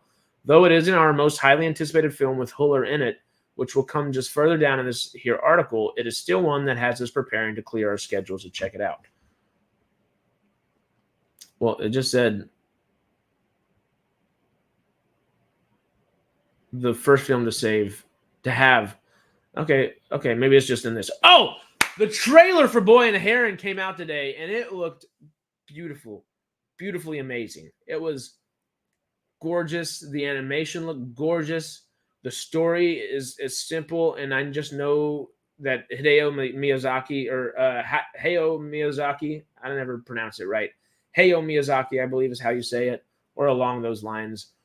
All of his films are great. Oh, I'm so excited for The Boy and the Heron. Y'all have to go watch that trailer after the stream. After the stream, if you have not seen it, check it out. It's so good. But The Boy and the Heron, the film basically needs no introduction. The Boy and the Heron is the highly anticipated final work from the magnificent director Hayao Miyazaki that immediately became one of the biggest movies to see at the festival. Though there's little that has been released about the film itself, save for a mysterious intro and a few stills, the filmmaker's long history of sublime visions are capable of doing the talking for itself. The basics are that it involves a young boy who ventures into a world shared by the living and the dead, which is where death comes to an end and life finds a new beginning. While this is an intriguing little hint of where this latest journey will take us, if we're being honest, we would probably watch a movie where a person just went for a walk if it was with Miyazaki at the helm of it. 1,000%. Whatever we end up being able to see at the festival this year, this is the one that stands out as the top priority for the rest of the year. It really does. This is my highest anticipated film from the TIFF Festival. I'm so excited. That trailer is legitimately amazing. It's legitimately amazing. All right, we'll keep moving. This I don't know. It looks familiar, but it could just be filmed in a very I think Korean way. Yeah, Set in Seoul. I was like, I don't want to say the wrong thing. It might just be very Korean looking, which is why, like, just the way everything's framed in here, Korean filmmaking wise. Concrete Utopia. Maybe I'm not familiar. Let's see. The latest from Un Tae-hwa. I think I said that right. Tae-hwa. Concrete Utopia is a disaster film about both the calamity of a massive earthquake and what happens after everything's been destroyed. Set in Seoul, it places us with a group of survivors who are faced with carrying on against high odds with only each other to turn to. Okay, this may not be something that everyone has on their list, but we're on board with breaking up some of the more confined dramas with a film where the spectacle is brought to the forefront. If its trailer's any indication, there is something more we're hoping to discover in this one. Maybe it'll make us appreciate peaches, not from a can. Who knows? I think I have seen the trailer for this. I think I have seen the trailer for Concrete Utopia. Excuse me. It looks good, I think, if I remember what I'm thinking of. I think I watched the trailer around the same time I went to go see the film Past Lives, A24's, one of their newest films from this year. I think Past Lives is probably going to be Oscar nominated, or at least Oscar worthy. At least in the running to a degree for this coming year's Oscars. Maybe Concrete Utopia will be the next year's Oscars. We'll see. I'm intrigued though. I like the sound and look. I'm pretty sure I'm familiar with the actress. I know I'm familiar with the actor. I'm gonna go see it. I'm gonna see it. Evil Does Not Exist. I think I've seen this trailer too. The latest film from writer-director Ryusuke Hamaguchi, who previously made the spectacular Drive My Car that also showed at the festival, already had its world premiere at Venice, where early reactions were largely positive, and it is now coming across the pond for its North American premiere.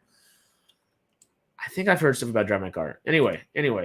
Set in a forested region of Japan that is now the chopping block for development. It looks at the locals who are concerned about the glamping project being proposed, and also the agents who are behind the operation. This type of more expansive narrative framing with early writing about the film's reflections on the relationship between society and nature is the exact type of slow burn portrait that we could easily see making this one of our best of the festival. That's cool. Time will only tell whether this comes to be in a rather eclectic lineup, but we're looking forward to wherever this film takes us. Okay, I don't know if I'm familiar with Ryusuke Hamaguchi. I feel like that name is familiar, though. I'm just copying and pasting it into Google, see if I recognize any other films. Drive My Car from 2021. Happy Hour, Passion, Intimacies. No, I think just Drive My Car. I think that's the only one I've heard of, and that's supposed to be great. But yeah, I don't know. Fair Play. Is that Rooney Mara? No, that's Phoebe Dinevor, maybe. I don't know. That just looked like Rooney Mara for a second. Fair Play, though. First premiering way back at Sundance to largely rave reviews that included our own, Chloe DeMont's debut feature, Fair Play, is looking to fill the big shoes left by Sanctuary that showed at the festival last year.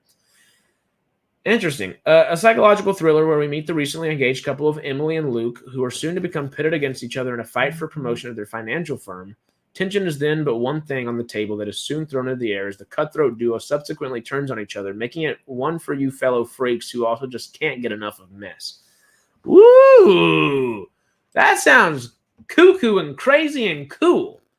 I'll watch it. I'm in for it. That actually sounds great. Here, 1 second. I need to look at my phone. I'm getting a couple messages over here.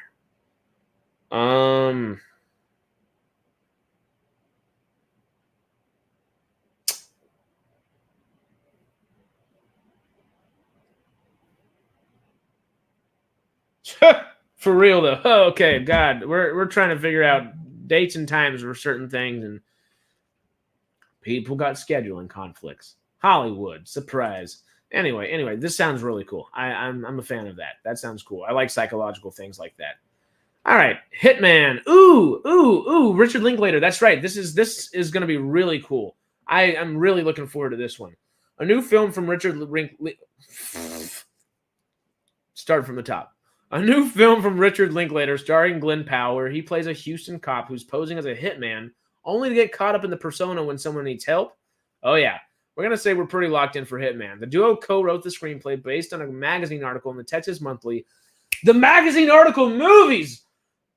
And if there ever was a match made for the movie screen, it would be this one. They had worked together on Linklater's sublime animated portrait of his childhood that was Apollo 10.5, but this feels like a different beast entirely. There is still a great degree of secrecy surrounding this one, but we're hoping this firmly cements Powell as a screen presence beyond some of his recent supporting roles.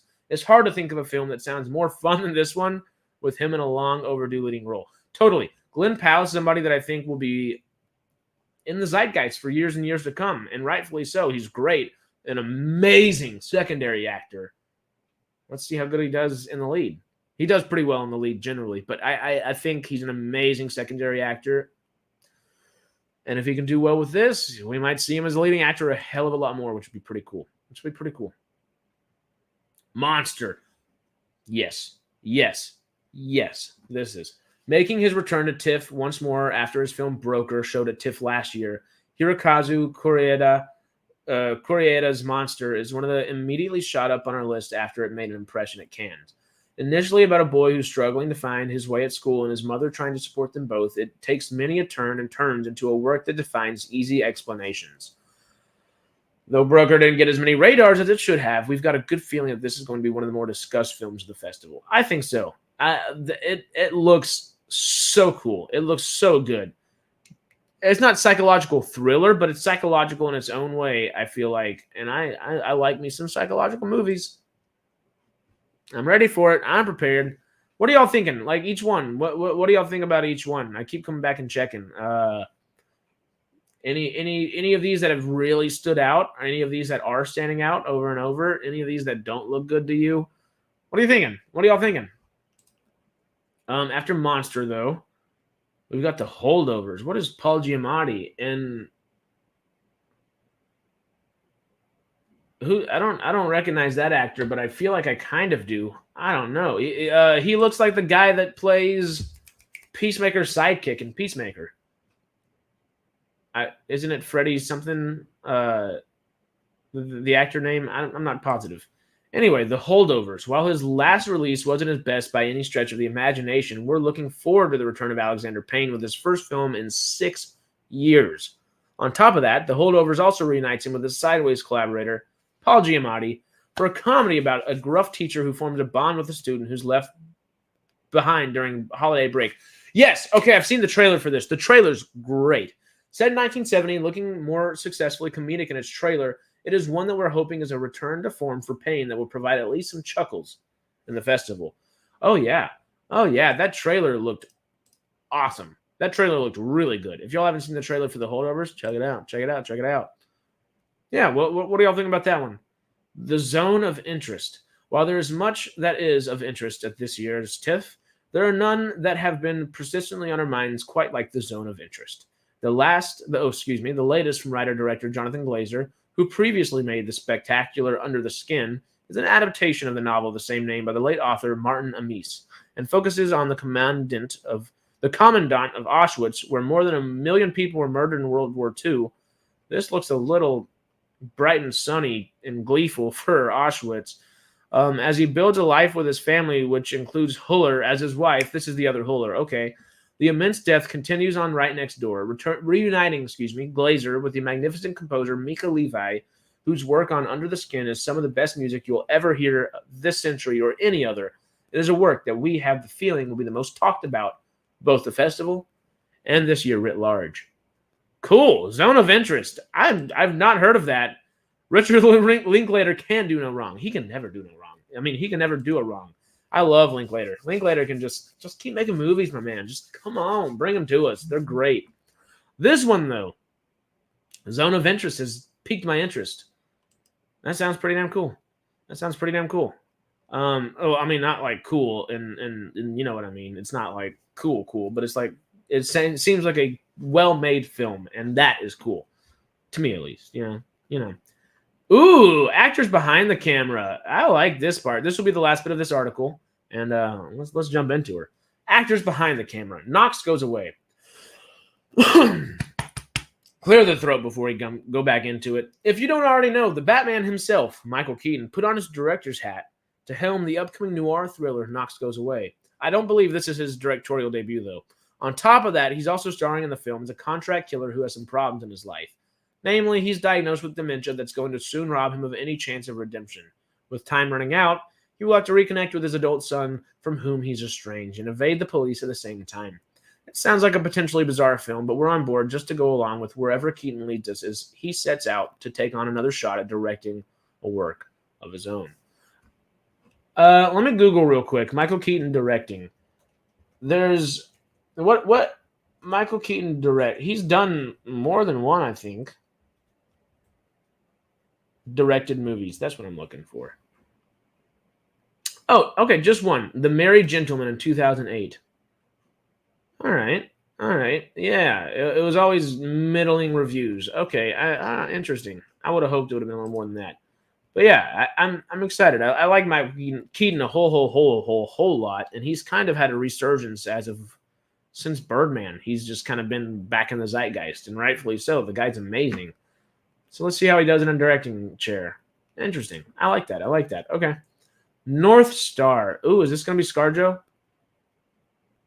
Continuing on with actors turning directors. Oh, Kristen Scott Thomas makes her featured directorial debut with the family drama North Star, in which she stars alongside ScarJo and Sienna Miller.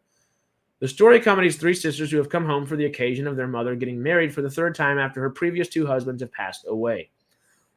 The typically celebratory occasion is then marked by a pressing need to work through their respective past while an uncertain future keeps knocking. That just sounds cool. That sounds interesting. I like the three ladies there, too. All three really well accomplished actresses, and that sounds pretty interesting. That sounds fun. I like that psychological aspect of things. That seems like a more psychological comedy drama, like a dramedy, but we'll see. That sounds cool, though. The Dead Don't Hurt.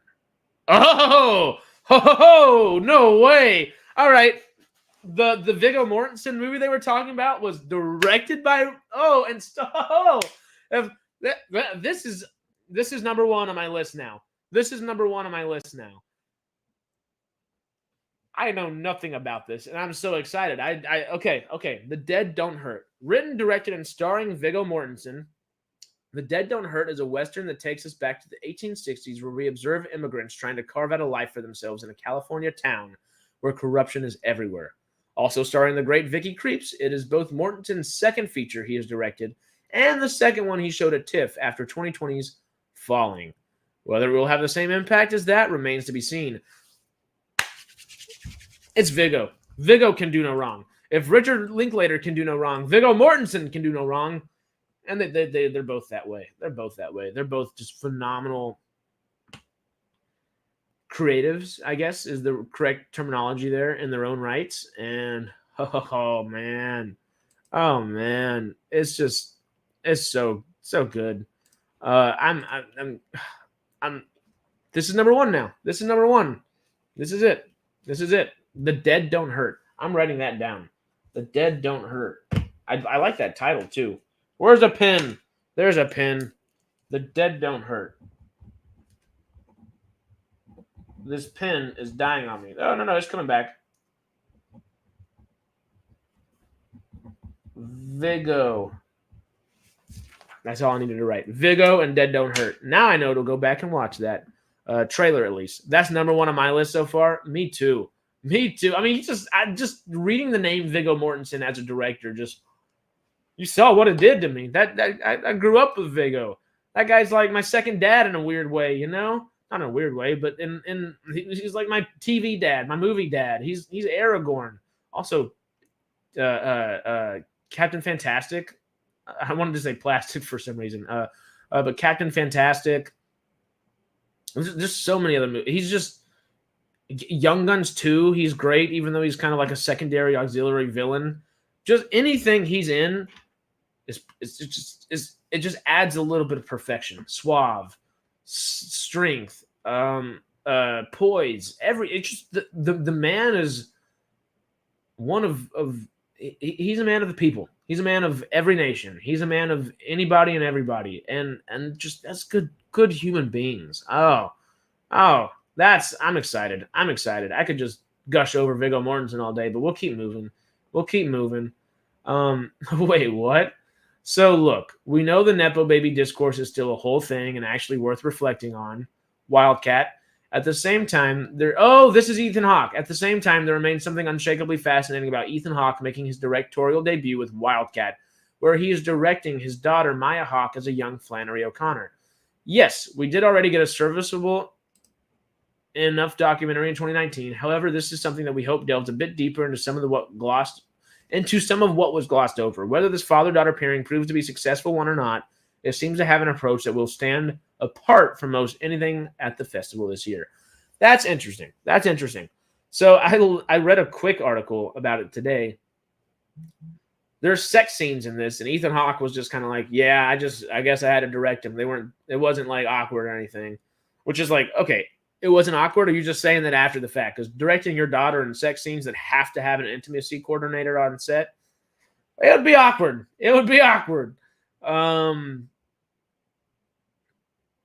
But the movie seems interesting. I love Ethan Hawke. I really like Maya Hawke too. And Uma Thurman, the mama, to make up the trio of the three, that family is just acting gold. But come on, the Nepo baby stuff. Like, come on, he's casting his daughter. Is that really Nepo baby, or is that looking out for your kid? Now, like, not being a part of something. If Ethan Hawke was like knew a producer and got her on this and doing that, that's some nepotism and like working some strings maybe. But that's his daughter. That's not nepotism. That's just, I mean, by definition it is. But looking out for your family's like, come on. I don't know. That's dumb. Anyway, Woman of the Hour. What is this? I like the setup. I just that 60s kind of vibe. That's cool. All right. Ooh, Anna Kendrick's directorial debut. Interesting. Last but not least is Anna Kendrick's directorial debut, Woman of the Hour, in which she also stars. Originally titled The Dating Game, the film tells the true story of the famed killer Rodney Alcala, who got on the popular TV show and won a date for himself, all while he was in the middle of doing his murdering. You know, as one does. We're not saying this will be quite the same as another recent Kendrick film, A Simple Favor, but it does have the potential to be a madcap comedy to provide a much-needed kick in the pants for the festival lineup. That is an interesting premise. I like the premise a hell of a lot. I do like that premise a lot. Wow. Okay. All right. I'm gonna see it, of course. Now I'm thinking though we should rate what are y'all's top 5 most likely to go see, most liable to watch, most liable to enjoy. What are the ones that you're looking forward to the most out of all of these? I think number 1 for me is going to be The Dead Don't Hurt. Oh, there's a lot of good ones though. There's a lot of good ones. Number 1 is going to be The Dead Don't Hurt. Oh, Dream Scenario's up there. Finest Kind and Dream Scenario are in there. Next Goal Wins is just because it's Taika, and I love Taika. Ooh. Oh, and The Boy and the Heron. Those are my 5. I think, okay. As much as I love Viggo Mortensen, number 1's going to be The Boy and the Heron. Number 2, Concrete Utopia looks really good too. Number 2 is going to be The Dead Don't Hurt. Oh, and then there's the Richard Linklater. Oh, God, there are a lot of really good ones. Zone of Interest, too. I think, oh, God. Yeah, I'm going to go Boy and the Heron, The Dead Don't Hurt. I don't know if that's going to be number 3. My 3rd most anticipated out of all these is probably going to be Next Goal Wins. And then it would be... Do I push Nick Cage out? I love Nick Cage and Ari Aster. Oh, but I might have to. I think Dream Scenario would be number 6. Finest Kind would be number 4.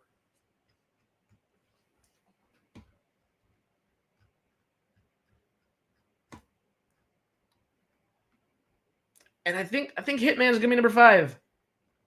I think Hitman or Holdovers. I think Hitman. Then it would be Dream Scenarios. Then probably maybe not the Holdovers. Probably Zone of Interest. Then would be the very last one, Woman of the Hour. And I could keep going, but that's gonna get difficult to keep up with mentally. That would be difficult to keep up with mentally after that bit. But I think that is the article. I think we have covered what we came to cover today. We are 1 hour, 47 minutes, and 45 seconds into this thing. We had a great stream. Thank y'all for staying all the way. Thank y'all for popping on over or staying and being part of this part of the stream from the sidetrack stuff. Y'all know I appreciate the absolute hell out of each one of y'all. Dead Don't Hurt, then Jodie Comer won. Okay, yeah. Both, they just look so good. That actually was an amazing list. That was an excellent list. Yeah, I don't know. I'm pumped. That was a great list of stuff. Which all of it's independent. Are we about to go back into just independent cinema and independent film while these strikes are going on? I feel like that might actually be, like we were talking about it just at the beginning of the stream with Jamie, was like these tentpole films have taken over the cinema. Is that going to be the building block, like, or the stepping stone, I guess? Are we going to go from superheroes and all this crazy stuff and bigger spectacle, no matter what you do, to spectacle to a degree, to independent films again? Can we go back to an independent era? We just have like an era of just creativity. I'll try to be part of that era. That's my goal. I will be part of that era. And I'm not going to try to be. I'm here. That's what I'm here to do. Be part of that era. Let's herald that thing in. Let's herald that thing in. because obviously we are in need of some creativity and not just third act spectacle crap fest, not third act giant sky beam, not lack of story for twice as many jokes. And if you're going to tell that many jokes, make them actually funny and not just dilute the legitimate story going on. We need good quality over quantity again, which we did cover at the very beginning of this a couple different times. I think Popcorn Power was talking about quality. Yeah, literally, I just scrolled right to the comment from over an hour ago. I just scrolled right to the comment at the near the top. Quality over quantity. We'll get there. We'll get there. We are getting there. It's pretty cool. If y'all could do me a favor though, because I don't have them set up on this StreamYard, like, subscribe, hit that notification bell, do all that good stuff, all the spiel that I forgot to do till the end because I don't have little fun things to put up on screen for y'all to remind me to do that right now. But thank y'all for being here. As always, I appreciate it.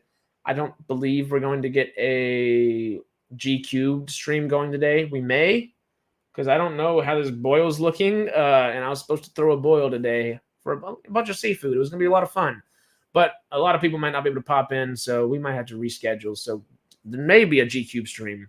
Most likely not still, but there may be. So keep your eyes posted. I'll keep you posted.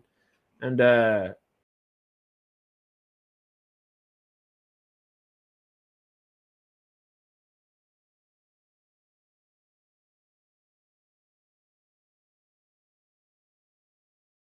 because we did it with Sidetrack, we might as well end it with this one.